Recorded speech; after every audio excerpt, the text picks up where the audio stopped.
Hi, boys and girls. I'm going to read to you The Boy Who Cried Wolf. The Boy Who Cried Wolf.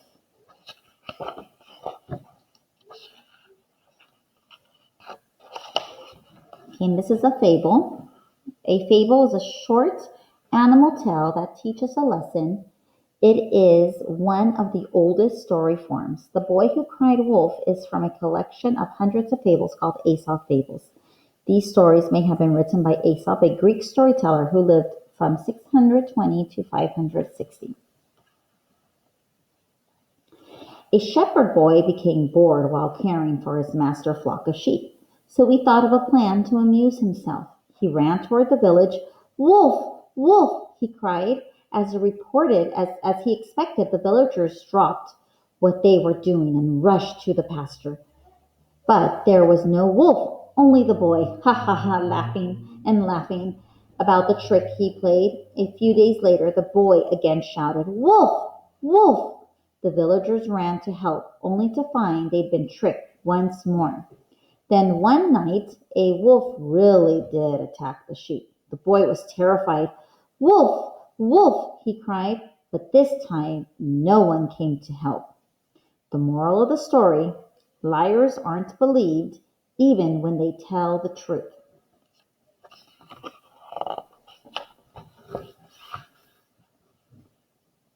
Newsflash: just because a story is repeated many times doesn't mean it's true. So this is a story, The Boy Who Cried Wolf, but now narrated by the sheepish but truthful wolf. Okay, so now the wolf is telling us. I should know I'm the wolf in the fable you just read, and I feel downright sorry for the shepherd boy because he didn't lie at all. Let me tell you what really happened. My name is Whisper. Strange name for a wolf, right?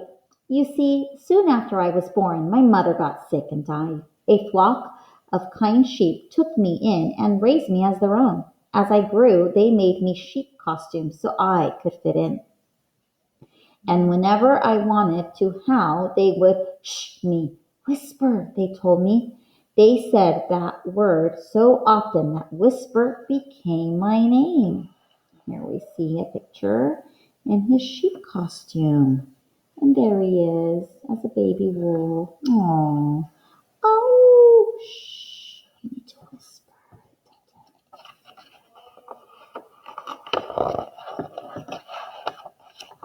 I loved my sheep family, but I couldn't live with them forever. A wolf is meant to roam. So when I was all grown up, I said goodbye and set out on all sorts of wolf adventures. Oh, that's so sad. He's leaving. There he starts on his journey. There he comes. Ooh, fried chicken. Ooh, let me stop by and see the pigs. Oh. I took up cross-country running, tried lots of new foods, made friends with 3 little pigs. But that's a whole other story. I even joined a choir.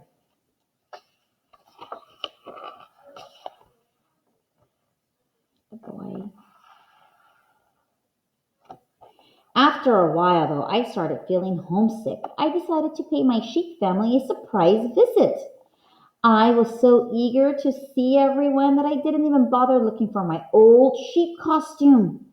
I just ran right into the flock. It felt so good to be back. The old half-blind shepherd wasn't there anymore. In his place was a young shepherd boy. From the look on his face, he was very confused. Why aren't the sheep scared of me? The boy did exactly what he was supposed to do, though he called for help. "Wolf!" he cried. "Wolf! Wolf!"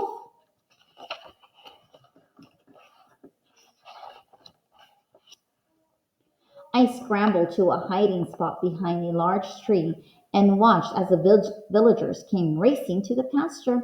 They were yelling like crazy. Then they stopped short. There was no wolf, and the sheep were calm. Okay. They're upset. The sheep are calm. And look who's behind the tree. He's scared. Is this some kind of trick? Demanded the flock's owner. His name was Walter. There was a wolf. The boy was so upset that he couldn't catch his breath. He started wheezing. No, trick, I really saw a wolf, he gasped. Some of the villagers standing farthest away from the boy mistook the wheezing for giggling. What is he laughing? They asked. Does he think this is a joke? I wanted to roll my eyes.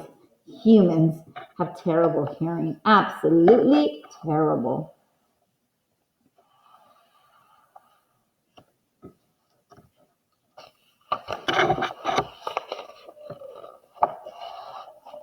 Yes, look at his sheep costume.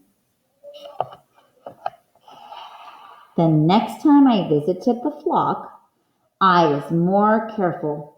I squeezed into my old sheep costume first, but, well, this is embarrassing. But after only a few hugs, that stretched out costume popped right off. The shepherd boy spotted me immediately. Once more, his training kicked in. Wolf! Wolf! Wolf! He cried. Again the villagers stormed in the pasture. The boy wheezed and gasped, and the villagers in the rear grumbled about the boy laughing.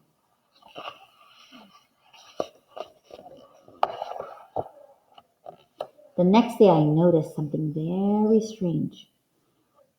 I pricked up my ears and squinted hard. Walter and the villagers were putting my friend Barbara into a wolf costume. Well, I'm no dummy. I knew they were trying to scare the boy and teach him a lesson.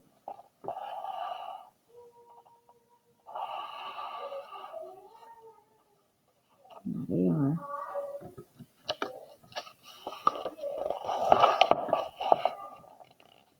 Barbara darted here and there among the sheep. For the third time, the shepherd boy cried, Wolf! Wolf! Wolf! Of course, no one came to help. But the boy was braver than anyone knew. He grabbed a club and went after little Barbara. I had to save my friend, and Walter had to save a sheep. We both ran to Barbara at the same time. Time seemed to stop. We all stared at each other, the boy, Walter, Barbara, the villagers, the sheep, and me.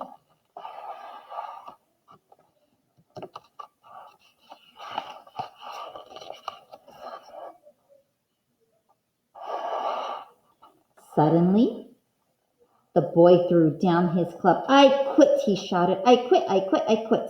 I thought being a shepherd boy would be easy, but none of this makes any sense. I'm going back to pet grooming school. Walter didn't have a shepherd anymore. What he did have was a wonderful idea.